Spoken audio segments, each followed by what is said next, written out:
I want to start today by putting a statement on the table that, quite frankly, annoyed the hell out of me when I first read it in our source material. Oh, yeah. Yeah. Yeah. And I'm warning you now, if you're stressed about your job or your relationship or, your mortgage, this might make you want to throw your phone across the room. Okay, I am bracing myself. Let's hear it. Okay. So the statement is, you don't actually have the problems you think you have. Ooh.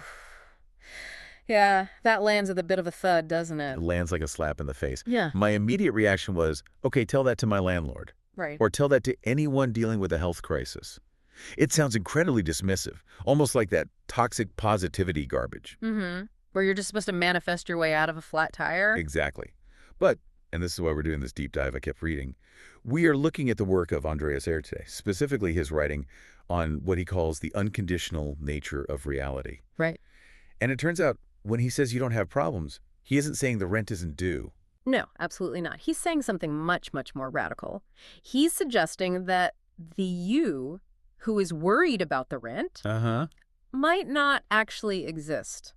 Or at least not in the way you think it does. Which takes us from toxic positivity straight into existential crisis, which is, my favorite place to be. Of course. But let's be real, this is a heavy pivot. We aren't here to talk about how to solve your problems today.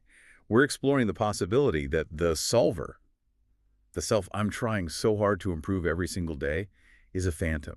That is the core of Ayre's work, and it's terrifying for a moment, but potentially incredibly liberating. Right? Most of us approach life with this heavy toolkit of self-improvement strategies. We want to be better listeners, fitter, wealthier, more spiritual. Mm-hmm. And Ayre is essentially tapping us on the shoulder and saying, hey, you can put the tools down. There's nobody there to fix. I have to be honest, that sounds terrifying. If there's nobody there, then who is living my life? Yeah. It sounds like you're describing a zombie movie, not spiritual freedom. I spent years curating this learner persona. I track my sleep, I hack my productivity, I do the morning pages. Little routine. It's exhausting, sure, but it feels necessary. Yeah. If I stop, doesn't everything just fall apart? And that fear you're describing, that if I don't manage everything, chaos ensues, is exactly what Ayre wants us to look at. He actually has a name for that part of you. The part that tracks the sleep and does the morning pages hoping for a result. Oh. He calls it the negotiator. The negotiator. Okay, I felt personally attacked by this label when I read it, but let's unpack it, because I think everyone listening has this voice in their head. Oh, for sure. The negotiator is the character in the mind that operates on a transactional basis with reality. A transactional basis. Yeah, it's the spiritual seeker, but it's also the corporate climber or the good parent. Its fundamental belief is, if I do X, then I will get Y. Right. If I meditate for 20 minutes, then I deserve peace of mind. If I eat this kale salad, then I will be happy. Exactly. It's a constant trade. We are constantly trying to cut a deal with life. Uh-huh. The negotiator believes that the present moment is something to be used to get to a better future moment. We treat now like a waiting room or a currency we pay to get to then. I do this constantly. I'll catch myself thinking, if I just get through this week of work, then I can relax. But then the next week comes. And I make a new deal. Yeah. Ayre says this is a trap. Right. He calls it a paradox because the negotiator is looking for freedom or happiness, but the negotiator is the sensation of lack. As long as you are negotiating, you are reinforcing the idea that I am not enough yet. You're chasing the horizon. Right. You can run toward the horizon forever, but you'll never actually stand on it. Okay, but surely the effort counts for something. I mean, we're talking about deep spiritual work here. If I'm trying to wake up or become enlightened or just be a better person, isn't that effort real? This is where Ayre dropped a really trippy analogy. Yeah. He compares the negotiator to a character in a dream. Okay, walk me through this. Because dreams feel real when you're in them. Exactly. Imagine you're having a nightmare. You're running from a monster. You are sweating, your heart is pounding, you are exerting real effort to escape. But the road you're running on, the monster and the you running, what are they made of? They're made of dream stuff, my own mind. Right. So Ayre argues that the person trying to wake up, the person trying to get free from anxiety, is actually a character inside the dream. Wow. The effort you are making to get free is made of the same material as the trap itself. The negotiator isn't the one who wakes up. Okay. The negotiator is part of what you wake up from. That breaks my brain a little. You're saying my attempt to meditate my way out of stress is just the dream character rearranging the dream furniture. In this view, yes, the negotiator is an imaginary character. And the magic trick, that's Ayre's term, is that we are absolutely convinced this character is steering the ship. We think he's the CEO. We believe the negotiator is the CEO of our lives. Let's push back on this for a second, because the magic trick feels incredibly convincing. It does. I woke up this morning, I debated hitting snooze. I decided to get up. I decided to brew coffee. It feels visceral that I am the manager of these choices. If I'm not the manager, then what is this? A simulation. It's not a simulation, it's just automatic. Automatic. Ayre suggests that if you look closely, and I mean really closely, not just how it feels superficially, life is operating on its own. Like a self-driving car. Sort of, but even a self-driving car has a destination programmed in. This is more organic. Okay. Think about your thoughts. This is a classic experiment in neuroscience, by the way, but Ayre uses it philosophically. Sit there for a second. A thought pops into your head. Did you invite it? Did you send out an Outlook calendar invite saying, at 10:03 a.m., please send a thought about a giraffe? No, it just appeared. And did you choose which thought appeared? Or did you only realize you were thinking it after it was already there? Okay, fair. They pop up, but I choose what to do with them. I choose my actions. I choose to lift my arm. Do you? Ayre challenges this, he says. Look at the impulse to lift your arm. Where does that come from? I don't know. It arises from the same mysterious darkness as the thought about the giraffe. The heart beats, the cells divide, the digestion happens, the thoughts arise, the impulses to move arise. It's a seamless flow of happening. And we just slap an I did that sticker on it after the fact. Precisely. We are the masters of taking credit for things that just happened. We see the hand move and the mind instantly narrates, I moved my hand. But the movement was faster. The movement was faster than the thought. Okay, listener, I want you to try this with us because I'm struggling with it, so you should too. Look for the manager right now. Yeah. Not the idea of yourself, but the actual entity pulling the levers. Yeah. Can you find a little homunculus behind your eyes? It's an investigation. Ayre says if you look, you won't find a who. You'll just find what? You'll just find seeing, hearing, thinking, sensing. There's no spider in the web. There's just the web. That feels oddly lonely. Yeah. Or maybe empty is the word. If there's no manager, then reality is just wild, uncontained energy. And that brings us to the title of the deep dive, the unconditional nature of reality. Right. When Ayre calls reality unconditional, he means it doesn't negotiate. It doesn't care about your deals. So if I'm a good person, bad things won't happen to me. Contract is void. It was never valid. Reality doesn't need your permission to be what it is. The weather changes without your approval. Your emotions shift without a permit. Pain happens, joy happens. It is relentless. That sounds harsh. Unconditional usually sounds warm and fuzzy, like unconditional love. Yeah. But this sounds like unconditional indifference. Well, it's only indifferent to the negotiator. To the negotiator who wants control, this is a nightmare. Right. But to what you actually are, it's total freedom. Because if reality doesn't need your permission to exist, it means you don't have to hold it up. You don't have to sustain the world. There's an analogy here that I've heard a million times in spiritual circles.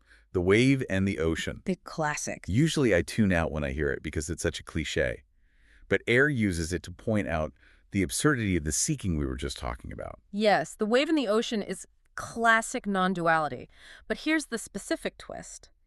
Imagine you are a wave. Okay. You're cresting, you're foaming, you're crashing. And you, the wave, are obsessed with becoming the ocean. So I'm taking ocean classes. I'm reading How to Be Wet books. Exactly. You are striving, straining, meditating, trying to dissolve your waveness so you can finally achieve the great ocean state. But I'm already water. You are wet through and through. The wave is something the ocean is doing. You cannot become the ocean because you never left it. Right. Ayre's point is that the spiritual seeker, the negotiator, is a wave trying to cut a deal to become water. It's not just impossible, it's hilarious. It is funny when you put it that way, but in the moment, when I'm the wave and I'm afraid of crashing on the rocks, I don't feel like water. No. I feel like a fragile, temporary shape that's about to get destroyed. And that is why we suffer. We identify with the form, the shape of the wave rather than the substance. I see. We think we are the person who was born and will die. Ayre is inviting us to shift our identity to the water itself. So if we accept this, even just as a thought experiment, that I'm the ocean and the separate me is just a temporary shape, what happens to self-improvement? Yeah. Because I have a stack of self-help books on my nightstand that are suddenly looking very nervous. Well, according to Ayre, the project of self-improvement inevitably collapses. But, and this is really important, it doesn't collapse because you become lazy or nihilistic. Okay. It collapses because the foundation is gone. You realize you can't improve an illusion. But wait, if I stop trying to improve, won't he just become a jerk? Yeah, that's the fear. If I realize I don't exist, why not just rob a bank or lie on the couch all day? This is the fear I always have with this non-dual stuff. It feels like a permission slip for passivity. That's the negotiator talking again. If I don't control it, it will go bad. Right. But remember, you weren't controlling it before, you just thought you were. Ayre argues that when the weight of the separate self falls off, you actually function better. You're more responsive, more in tune, because you aren't filtering everything through the lens of, how does this make me look? Or what can I get out of this? There's a distinction Ayre makes that helped me understand this shift a bit better. He talks about content versus context. Yes. Can we break that down? Because I think this is where the rubber meets the road. This is a crucial tool. Content is everything that changes. It's the furniture in the room, your thoughts, your feelings, the sensation in your knee, the sound of my voice, the plot of your life. That is all content. Yeah. So my anxiety about tomorrow's meeting, that's content. The joy I felt at breakfast, content. Correct. Now, context is the room itself. It is the awareness in which the anxiety appears. It's the silence that allows the sound to be heard. Ayre's point is that we are addicted to the furniture. We think we are the furniture. When a sad thought arises, we say, I am sad. We collapse into the content. But here's my struggle with that. Yeah. It sounds nice in theory to be the context. Mm-hmm. But if the furniture is on fire, if I have a migraine, or I'm going through a divorce, that content is screaming. It's really hard to just sit back and say, I am the room, when the room is burning down. You're absolutely right. It's not about dissociating or pretending it doesn't hurt. The pain is real. The heat of the fire is real. Okay. But the question is the awareness of the fire on fire? Okay, that's a Coach Shen. Is the awareness of the fire on fire? Does the space in the room get burned when the sofa burns? No. No. It holds the fire just as easily as it holds a flower arrangement. This is the radical shift. You aren't trying to escape the content. Yeah. You are realizing that you are the space that allows the content to be. You can't achieve this state because you already are the space. You can only recognize it. My mind is sufficiently twisted now. I get it intellectually. I'm the room. I'm the ocean. I'm not the manager. But now the learner in me, my inner negotiator, is screaming. Uh-oh. Okay, cool. I want that piece. What do I do to get it? And there he is. The negotiator has put on a robe and is asking for the technique. Yeah. How do I use this no-self thing to get an advantage? Totally. I can't help it. I want the 5-step plan to stop being a self. Ayre anticipates this. He acknowledges the irony perfectly. There is no you to do anything, but the momentum of seeking is like a freight train that takes a long time to slow down. So what does he offer? So he offers what we might call non-advice. These are pointers to investigate reality rather than a to-do list to build a better ego. Let's go through these, because even if they aren't steps, they are things we can look at. For sure. The first one is a paradox. Stop trying to get rid of the ego. This is the classic trap. We hear the ego is the problem, so the negotiator says, right, I will kill the ego. But who's doing the killing? But who is trying to kill the ego? The ego. It's the ego wearing a ninja costume. Exactly. It's the ego disguised as a spiritual assassin. Ayre says trying to get rid of the self is just more self-activity. Right. It reinforces the idea that there is a doer who can kill the thinker. Instead, he suggests you simply investigate it. Don't fight it. Just look for it. I see. When you say, I choose, is that real? Or is it just a thought? So it's playing detective rather than playing soldier. You aren't fighting yourself. You're just shining a flashlight in the corner to see if the monster is actually just a pile of laundry. Right. And another pointer he gives is to spot the negotiation. Catch your mind in the act of bargaining. This one I've actually started trying since reading the source. Yeah. And wow, it is constant. It's nonstop. I will be happy when is the soundtrack of my life. I will be happy when I get that promotion. I will be at peace when the kids leave for college. Ayre says just notice that structure. Don't judge it. Don't judge it, just see it. Realize that life is non-negotiable. It is happening now. The conditions for happiness are not in the future. Reality is immediate. That leads to the pointer about observing the immediate. It sounds simple, like Mindfulness 101, but I think he means something deeper. It's not just noticing things. It's noticing that the immediate sensory world, sounds, sensations, colors, is self-sustaining. As so? Listen to the traffic outside.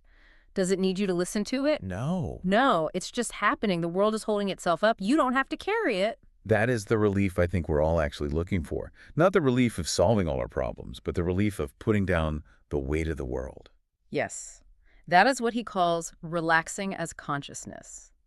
You aren't doing the hearing. Hearing is happening. You aren't doing the being. Being is happening. So let's land the plane here.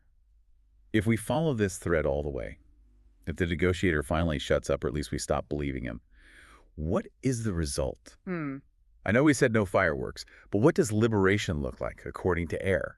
Because I think a lot of us expect that if we get this right, we'll float 3 inches off the ground and never have a bad day again.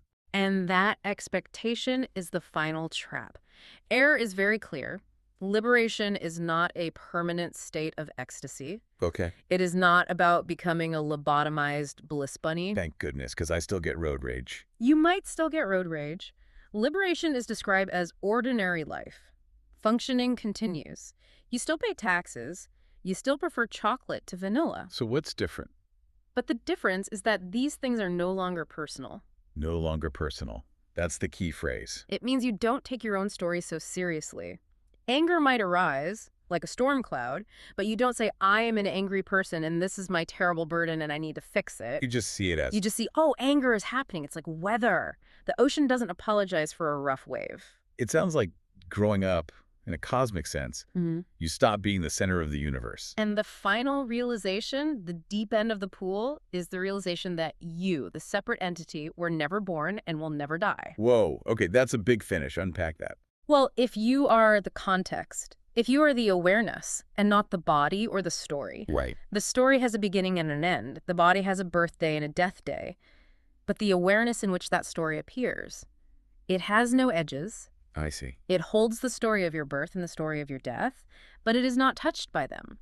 So the search ends not because you found the treasure, but because you realized the seeker was a ghost. Beautifully put. The seeker is seen as an illusion, and what's left is just this, the simplicity of what has always been here. It's strange, isn't it? We spent all this time trying to get there, and the big secret is that there is here. And here is the only place you can ever be. Ayre ends with a very inviting thought. He says there is nothing to achieve and nowhere to go. The search itself is just the last adventure of the imaginary self. Which brings us back to where we started. You don't have the problems you think you have. Right. Because the you is the only problem. And even that isn't a problem. It's just a misunderstanding, a case of mistaken identity. We've gone from the exhausted negotiator trying to trade meditation minutes for peace to realizing we are the ocean that doesn't need to do anything. It's a lot to take in. It is. It kind of makes everything meaningless, but also gives everything meaning at the same time. It removes the false meaning so the reality can shine through. As we wrap up this deep dive, I want to leave you, the listener, with that final provocative thought from Andreas Ayre. He says, there is nothing to achieve and nowhere to go. And if that triggers your inner negotiator, if you feel a spike of panic or resistance, that's okay. Just notice it. That's the content. You are the space holding it.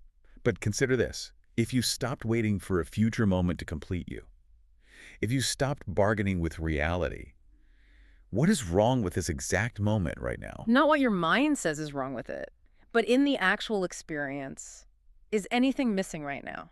Don't try to answer that with your brain. Just look. Yeah. Thank you for diving deep with us today. See you in the know.